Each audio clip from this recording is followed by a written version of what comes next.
Hello students, Devyani ma'am here. So today we are going to start with fifth number chapter, organizing.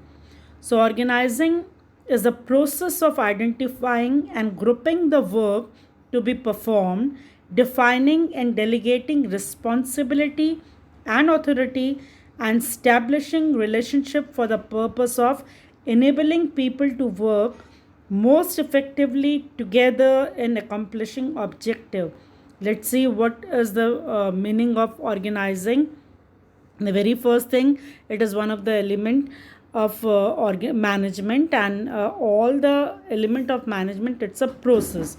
So organizing is also a process. Firstly, what type of process? The very first thing, to identify the work to be done, then grouping the work according to its nature, then to distribute in the organization those who are working, to give them the authority and responsibility so that they can do their work, establishing relationship for the purpose, who is the boss and who will be the subordinate, that relationship should be clear.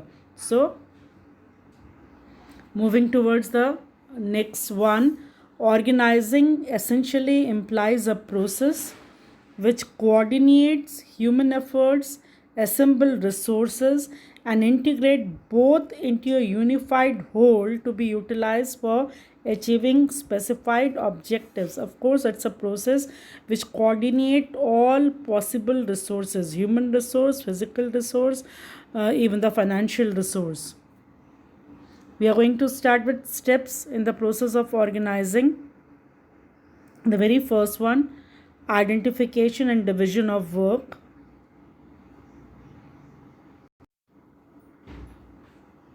Now, the very first step, we have to identify work and division of work.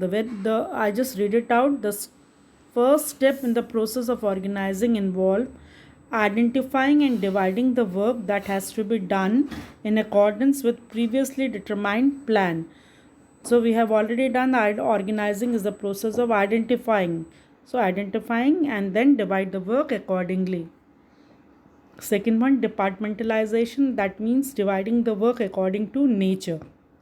Once work has been divided into small and manageable activities, then those activities which are similar in nature are grouped together.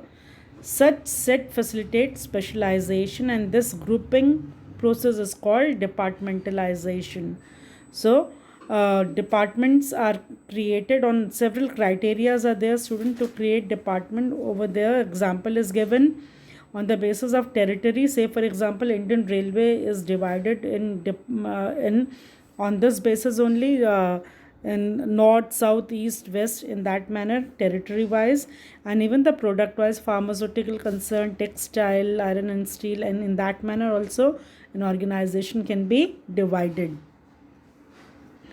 Next, third one, assignment of duties. Once the work identified, then the grouping is done. Now next part is assignment of duties.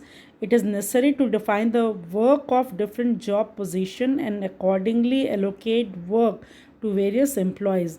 The very first thing, those who are working in any organization, they should aware of their job position, that at what designation they are working.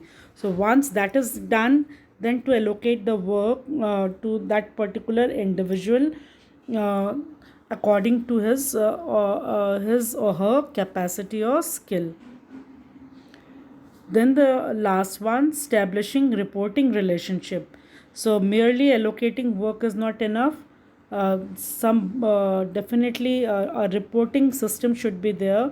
Every subordinate is responsible towards his boss. So each individual should also know who he has to take order from, so and to whom he is accountable. So who is the boss and who is the subordinate, that part should be absolutely clear to all those who are working in that organization. The establishment of such clear relationship helps to create a hierarchy structure and help in coordination among various departments. So this position should absolutely clear, then only the work can be done. So we have done process of organizing.